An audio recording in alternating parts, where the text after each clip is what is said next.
Om Swastiastu. Masa kejayaan Kerajaan Tabanan. Kejayaan Kerajaan Tabanan berlangsung pada masa pemerintahan Ki Gusti Alit Dauh yang bergelar Sri Magadha Sakti, yang berkuasa dari tahun 1650 sampai dengan tahun 1725. Dalam menjalankan pemerintahannya, Raja Sri Magadha Sakti didampingi oleh pendeta istana Bhagawanta dari Griya Wanasari.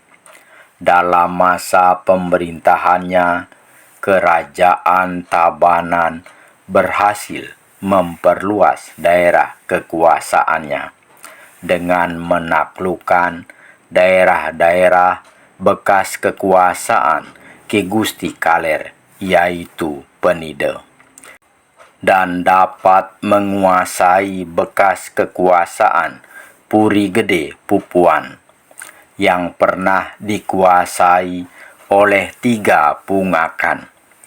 Pungakan Nyoman di Pandak, pungakan Wayan di Nyitdah, dan pungakan Ketut di Kekeran. Pada masa pemerintahannya, Sri Magadha Sakti juga memerintahkan para pendampingnya seperti Ken Nyarikan dan Si Den Tembok menyerang Desa Bede. Idewo Pagedangan menyerang Kerambitan dan Blumbang. Ki Pasek Buduk menyerang Tanggun Titi. I Pasek Wanegiri menyerang kekuasaan Ngurah Bajra. Raja Sri Magadha Sakti juga memerintahkan Ki Gusti Gede Subamya menaklukkan wilayah kekuasaan Pasek Goblek di lembah Sungai Sapuan. Ketika itu, situasi Kerajaan Tabanan dapat berjalan dengan aman dan tertib. Selanjutnya, keadaan Tabanan yang semula mengakui kekuasaan Kerajaan Gelgel kemudian memisahkan diri dari kekuasaan Kerajaan Gelgel karena ketidakpekaan Dalem di Made beberapa tahun sebelumnya, yang menyebabkan terbunuhnya Sirarya Ngurah Nasweng Penida, ayah Sri Magadha Sakti di Penida, dibunuh oleh I Gusti Malkangin. Keadaan itu menjadikan Sri Magadha Sakti menyampaikan pernyataannya tidak lagi mau mengabdi kepada Dalem di Made, penguasa Gelgel ketika itu. Pada masa pemerintahan Sri Magadha Sakti terjadi juga pembunuhan terhadap Ida Pedanda Sakti Wanasara oleh I Gusti Agung Putu Agung, penguasa Keramas, karena tersinggung adiknya yang bernama I Gusti Agung Istri Ayu Made dikawini oleh Ida Pedanda Sakti Wanasara tanpa sepengetahuannya. Ketika itu, Raja Tabanan Sri Magadha Sakti bermaksud melindungi dan menyelamatkan Ida Pedanda Sakti Wanasara dengan mengutus Ki Gusti Gede Subamya. Akan tetapi, Ida Pedanda Sakti Wanasara tidak mau menerima bantuan dan tidak mengizinkan mengadakan perlawanan. Ida Pedanda Sakti Wanasara pun menyerahkan sebuah keris bernama Ki Tangkep Kele kepada Raja Sri Magadha Sakti melalui Ki Gusti Gede Subamya.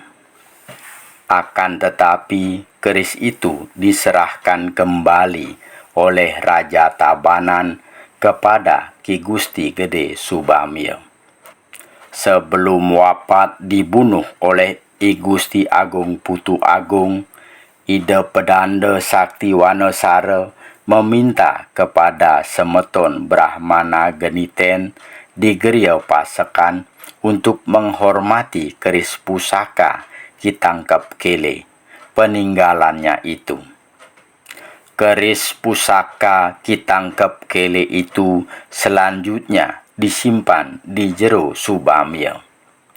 Untuk menjaga situasi keamanan Kerajaan Tabanan, Sri Magadha Sakti kemudian menikahkan putrinya yang bernama Gusti Loh Abian Tubuh dengan Ki Gusti Made Padang, putra Ki Gusti Panji Sakti Raja Buleleng.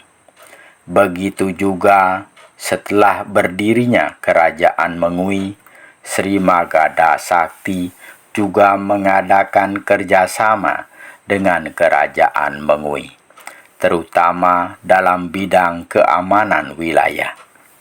Ketika itu, situasi Kerajaan Tabanan menjadi aman, tertib, dan dapat berkembang dengan baik.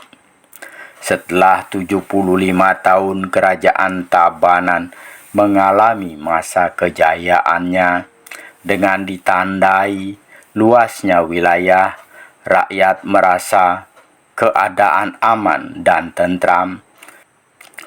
Kemudian di tahun 1725, Raja Sri Magadha Sakti wafat.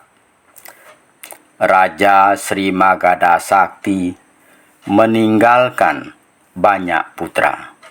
Putra pertama beliau bernama I Gusti Lepas Pemade, dan putra-putri lainnya sebanyak 12 orang. Di antaranya I Gusti Ngurah Made Dauh Pale dan I Gusti Ngurah Nyoman Telabah di Tua Ilang. Kedudukannya sebagai Raja Tabanan kemudian digantikan oleh putra tertuanya, yaitu Sirario Ngurah Lepas Pemade, dengan gelar Ratu Singgasana. Itulah cerita mengenai masa kejayaan Kerajaan Tabanan.